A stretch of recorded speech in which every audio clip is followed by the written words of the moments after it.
Hi guys! This is Mami Jenna. At syempre, hindi pwedeng mawala si Baby Ceres. And for today's vlog ay may biglaang lakad nga po pala ako dahil kung makikita nga ninyo ay napakadilim na nga at gabi na. Pero ang video na ito nga po pala guys ay matagal na at hindi ko lang na-edit kaagad dahil nga po pala ay nag-away kaming dalawa ni Daddy Sander. Ito nga po pala guys yung mga panahon na bago nga kami maghiwalay dalawa. At ang pinuntahan nga po pala namin ay ang tattoo artist namin na si Kuya Tiga. Pumunta nga kami sa kanya dahil ang sabi ko ay gusto ko nga po palang magpatato pero yung minimalist lang. Eto guys, andito nga po pala kami ngayon sa Tiga Tattoo. At ito nga po pala ang kanyang shop. O diba napaka-artistic talaga. Kung nakita nyo nga po yung parang demonyo, siya nga po pala yung gumawa nun. Talagang napakalaki nga niyan pero diba? Tapos ito pa nga po pala guys yung mga iba nga niyang din drawing. Napakagaling talaga ni Kuya Tiga. Kapag nasa malayo nga akala mo hindi nga drawing pero drawing niya talaga yan guys. Meron nga rin po pala siyang alaga ditong mga gecko guys. Ayan. Napakadami niya pa nga din drawing dyan. Hindi ko nga lang na videohan dahil ang pinaka nagustuhan ko talaga sa lahat ay yung si Apo Wang-od. Pangarap ko rin kasi talaga guys makapagpatato nga kay Apo Wang-od ng kanyang signature tattoo. Siguro nga soon pupuntahan ko nga talaga si Apo Wang-od. At ito nga guys, piniprint na nga po pala ni Kuya Tiga yung design na gusto kong ipatato. Maliit nga lang din yan guys dahil nga ang gusto ko ay mga minimalist tattoo lang. Yung design na yan pala guys, ang meaning niyan is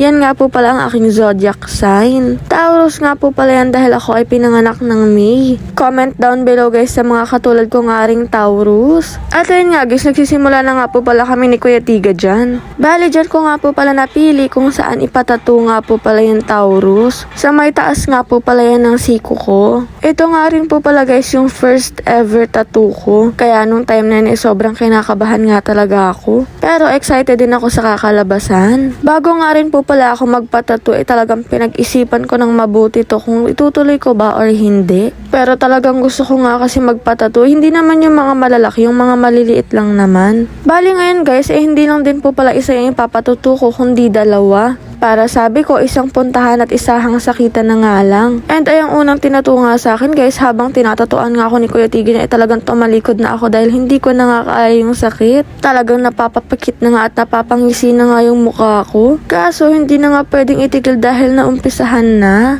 At saka ginusto ko rin naman to guys, kaya ayan, nagtiis na lang talaga ako. Dahil alam ko rin naman na maganda yung kalalabasan nito dahil napakagaling na artist niya ni Kuya Tiga guys. For sure, kilalang kilala nga ito dito sa may Dasma. Marami na nga rin po palang mga influencer ang nagpatato sa kanya dahil napakagaling talaga guys. 17 years old pa nga lang din po pala ako dapat magpapatato na ako sa kanya kaso bawal pa pala. Kaya talagang inantay ko yung panahon na pwede na at ito nga 20 na ako, talagang tinuloy ko na. Nagkakilala po pala kasi kami niya ni Kuya Tiga year 2021 at ngayon nga ninong na nga rin siya ng aking Baby Ceres. Ayan na nga po pala guys, napakabilis nga lang din matapos at ayan na yung kinalabasan. Dahil Taurus nga rin po pala si Daddy Sander dahil parehas nga kaming May. Sabi niya gusto niya nga rin daw magpatato ng kanyang zodiac sign kaya ayan naging couple tuloy kami. Pero dito nga po pala sa kabilang braso yung kanya. Tapos ito naman nga po pala yung isa ko pang ipapatato. Dito naman po pala siya guys sa may harap nga po pala ng braso ko.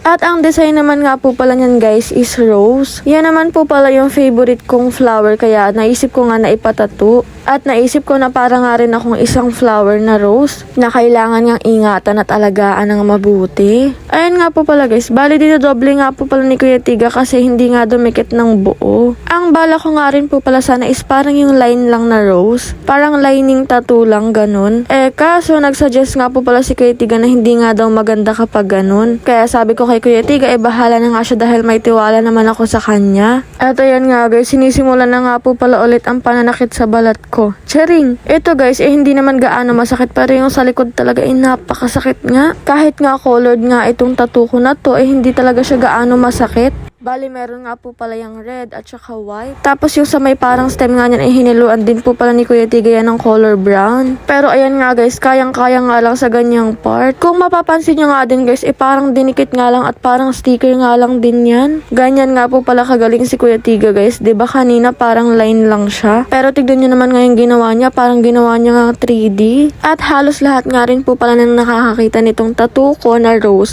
Ang akala nga po pala nila dinikit lang na sticker. tattooer. Kaya kung gusto niya nga rin po pala magpa-tattoo guys, huwag na kayo magdalawang isip, dito na nga kayo dumayo kay Kuya Tiga. If ever gusto nyo nga rin po pala guys magpa-appointment kay Kuya Tiga, ito naman nga po pala ang kanyang FB page. Kung may mga katanungan nga po pala kayo, mag-message lang kayo sa kanya. Bukod nga rin po pala sa tattoo, meron din silang piercing. At located nga lang din po pala yan si Kuya Tiga dito nga po pala sa may Dasmariñas, sa may tapat ng De La Salle. At doon na nga rin po pala nagtatapos ang aking tattoo. Sobrang saya ko. Pogi nga po pala si Kuya Tiga guys, kaya magpatattoo na kayo sa kanya. At ayun nga lang po pala for today's video. Sana ay nagustuhan nyo ang video na to. Abangan nyo pa ang mga susunod ko pang vlog.